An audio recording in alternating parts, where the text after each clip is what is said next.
Welcome to another episode of Cool Tools Show or Share. This week, we're going to talk about National Park Dominoes, hand-drawn maps, and a little tiny private public radio.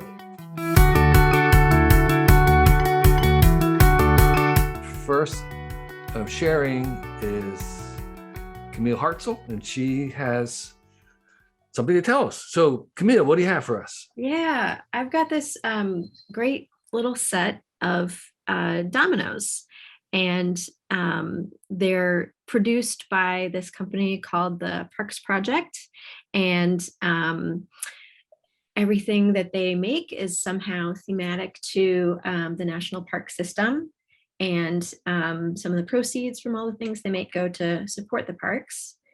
And my family's really enjoying these little dominoes recently. They're the art is commissioned by a parks enthusiast, and they're made of wood, and you can use them, you can play with them just the same way you would play with a regular set of dominoes, and they're just delightful. And I love the idea that some of the funds from the purchase go to support the national parks. The organization also helps to organize like volunteer efforts in parks, but the dominoes themselves are just this like really sweet little kit that help me to feel like I'm like able to enjoy the parks a little bit even when I'm not there. So, and are there dominoes for each individual park, or is this just the dominoes for the national parks in general? No, this is just like a generic set. It's not themed to a specific park. So there's just the one set for this. Maybe. How did you discover the Parks Project? Because I stumbled across it just randomly when I was looking for national park shirts and clothing, but I didn't at that time notice they had games. So I feel like that is something new. I don't know. These came into my house, like these came in as a gift. And so I didn't discover them on my own, but they've got a pretty comprehensive website. It seems like their catalog of products has really grown a lot beyond just like shirts and beanies and things like that. So there's some variety from like gear to use while you're out in the parks to things to show your affinity for parks when you're back at home in the city. Well, great. Thank you. And maybe I was just thinking, do you have an idea of approximately how much it might cost? Oh, I want to say maybe like $25, something on that order. Right. Okay. So thank you. So I'll go next. I have something that one of my what's the word I want? One of my enjoyments is hand-drawn maps. And this is a little paperback book from here to there, which is published by this really great outfit called Hand Drawn Map Association that encourages and collects and fosters hand-drawn maps by drawing maps by hand of all kinds, both kind of artistic ones to maybe found ones that someone sent, or maps that were done for special reasons. And these are all done by amateurs, done by people who don't know anything about maps often, but are, like a kid map of the United States. So the reason why I like these hand-drawn maps is that they have a intimacy, a personalization, a liveliness to them that you don't find with a commercial map, and you certainly don't find on a Google map. And in the days before maps on your phone, that was often the only way to get somewhere, was to have someone draw you a map of their place. And those kind of very personal maps were really very, very intimate and very lovely in many ways, because they representing where you were coming from to there, so they were kind of personalized in that sense. And my dad used to draw maps when visitors, even like ourselves, were trying to get to their house. And so I was sort of been inspired, and I've been trying to draw maps myself. And I did one recently that I wanted to share, which is a map of my neighborhood as I see it. And I'm sitting at the bottom of the map right here in my desk, in my chair. And I'm in my huge 2-story library. And then there's the house. We have a kind of a zigzag house for the rest of the house.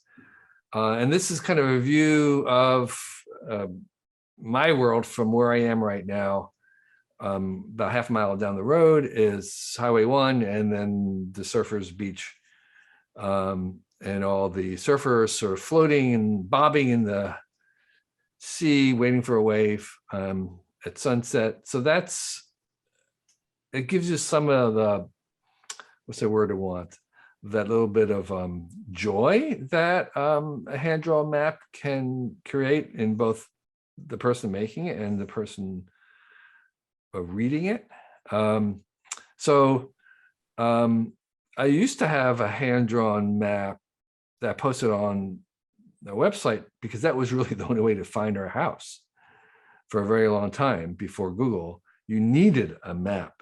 I think I should post this one again. It won't help you find my house, but it might give you a sense of what of the world that I see from here. Yeah. That's lovely. Kevin, can I ask you a question about how you made it? When you're making this map, do you kind of see all of those things in your mind, or like all at once, as if you're looking at a map? Or do you visualize like yourself moving through space when you're creating the map? I mean, I would say it's not that I see it, it's that I feel it. This is sort of what it feels like, and then I'm trying to draw what it feels like.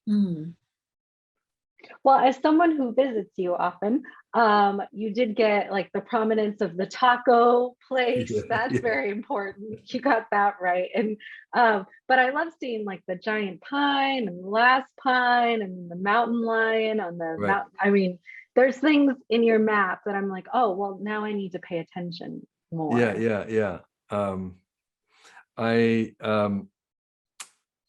I've done maps with our kids when they were growing up. In fact, when Taiwan was homeschooling, that was one of the projects we did, was to map the neighborhood, but we were trying to do it to scale. And that exercise is kind of like really trying to map things. But another exercise I did was actually trying to map all the things on the road coming in as a way to notice them, because I had done this calculation that I've driven down that road 10,000 times in my life already.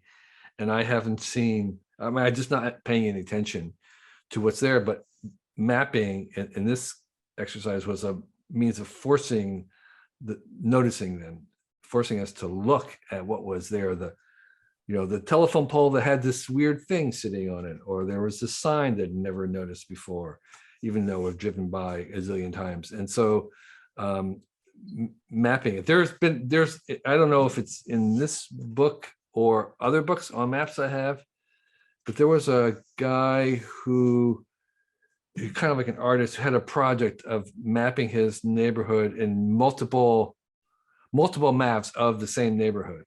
Like he was mapping the houses that had lights on at night, like just all the lights that were on in the neighborhood at night, just the lights. And then he had another one of like where the birds were. He was kind of taking it, and it was just a really fantastic idea. And they were all hand-drawn as well, of course. But anyway, so the shareable thing is from here to there. I don't even know if it's still in print, but it's probably on Amazon somewhere. And did you contribute to that book, or is that just a? I might have. I might have. I did a hand-drawn map of the internet. I had the internet mapping project. Oh yeah. which completely forgot That's still about up, that. right? Yeah, that's still up, where I actually drew a map of the internet, what I saw, and asked people. And I would go around to classrooms sometimes with a stack of empty forms and say, draw the internet as you understand it. And maybe one of those maps was in here, I don't remember. So that was another kind of drawing something that really wasn't even physical in that sense. It wasn't geographical, but trying to map it was a exercise in trying to see it, trying to notice it. That reminds me of my creative to-do list, which is very long, and I probably won't get to everything. I have a book on like hand-drawn maps also. It's not the same one you have, but I'm like, I really want to draw a map of my mind. I really want to do a map of my heart. I really want to do like the internal landscape, which I just, it's very daunting to even, so I haven't done it yet because I'm just like, oh, well, what kind of like emotional space do I need to be in to start that? But well, I will get to it someday. Yeah, I would say do a fast one. Decide that you're going to do more than one. Yes. And just say, I'm going to do a really rough one as the first one. And that's what I was kind of doing. I mean, this map that I did in my neighborhood is sort of, to me, kind of like a first version that you could add so much more to it. But I decided to say, well, see how much I can do in an hour and a half. And so it's an hour and a half map. So Claudia, besides your map of your heart, what else you got? Mine's kind of in line with you. It's an old technology. Well, I don't know if it's old. I don't have a radio in my house, but I do have this. This is a new toy. It is a mason jar, but it is also a one-station radio. And hopefully there's a song playing. I'm gonna pull up the antenna and turn the knob. I don't know what song that is. This is called the Public Radio, and it was a Kickstarter. It's a collaboration by Spencer Wright of the prepared.org, who was a guest on the Cool Tools podcast and did a What's in My Bag issue, and he shared this. And so I reached out to him and I told him I have to own one and buy one. Unfortunately, they don't make them anymore. I am hoping that he'll provide like instructions for how to do this. Oh, I will unscrew it for you. It's powered by two AA batteries. There's the bottom. And you say it's tuned to just one radio station. Yes. So he asked what station I want it tuned for. I think when they sold them, you choose what station you want it tuned to, and then there's a little disclaimer on their website. We personally tune all these radios the day after you buy them, so be patient. So I had it tuned to, I think, 96.5. It's an adult contemporary station. Oh, there's music. Because it just seemed like a popular station. So if I move, there'll be a 96.5 everywhere. But that's because I didn't know that they would include instructions on how to program it yourself, which involves hard pressing the button multiple times and finding a station. So I don't want to do that. Actually, I want to leave it as is. I'm going to leave it as, I'm not going to change the station because there's something very special and magical of just having access to this one radio station. So I've been turning it on, throughout the day. I don't have it on. I don't have it running all day long, but whenever I feel like I want to dance, in my office or take a break, I will turn it on and just see what's playing. So if you ever move, that becomes one of the criteria, that you're only going to move to a place where they have a 96.7, like 96.5, I think, that's what it says on the box. Your public radio is tuned to 96.5. So there's going to have to be like a really good 96.5 station. Um, Oh, that's wonderful. Thank you. Yeah, maybe if you do have a link to, Oh, yeah. people can, it shouldn't be too hard to make your own if you really had to. Yeah, I'm sure there's like video instructions or something, but Yeah. I will search for that and I will include that in the Right. show description. That's awesome. I've got a bunch of radios and I would love to have one like that also. I was really surprised to learn that you have a bunch of radios. Wow. Yeah. Well, we have like a couple of, like hand crank, and then Oh, that's I don't know, we cool. just have a bunch of Like emergency radios? yeah, emergency radios, but then also like my husband is like an audiophile, and we like really enjoys all kinds of analog equipment. So like there are a couple of very cool analog radios in our collection, along with like record players and So Yeah. is players this and a stuff like thing? that. Do people make really cool analog radios? Because I had never seen. Okay, well then that might. Yeah, I mean, I don't know about that. This collecting. is the first. I'm sorry, this is the first Oh, single no. station I've ever seen. But yeah, like modern. You can buy modern, newly made antenna radio stations. I'm thinking about that as I'm saying it, because there's this whole push to everything going digital, to like radio stations all switching to digital broadcasting. Well, But yeah, digital. Yeah. There's the really old fashioned radios had a mechanical way to tune the station. I mean, you turned a knob that turned these veins of metal, and that was how you tuned the radio. But I'm sure this one is also just tuned digitally, which is not the same as a digital only radio. But what you have, Claudia, is probably a little bit more robust, I would imagine, meaning that it's probably pretty hard to have it not work, or not break it. I mean, So yeah, it's not a digital rate. I'm confused. no, now. Like, is this an I think it analog? is. I think it is a digital radio. It's not a digital signal. So Oh, right. Got it. there's digital radio where they're actually sending out digital signals, meaning that they're not the sine wave, and they have to be decoded in a different way with a special receiver. Yours is getting analog signals. I just had a little mini panic. In analog radio, is that something that you think will always be around, or are they? Is that? No, I don't think it will. I mean, there may be people who keep it up, but in 50 years, I don't think they'll be broadcasting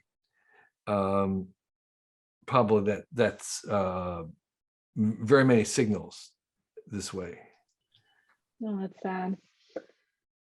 I know it's like TV. I guess TV is the same thing. I guess they did do a switch, I think, to all digital with TV. I remember that was a big thing because you have a special receiver to receive it.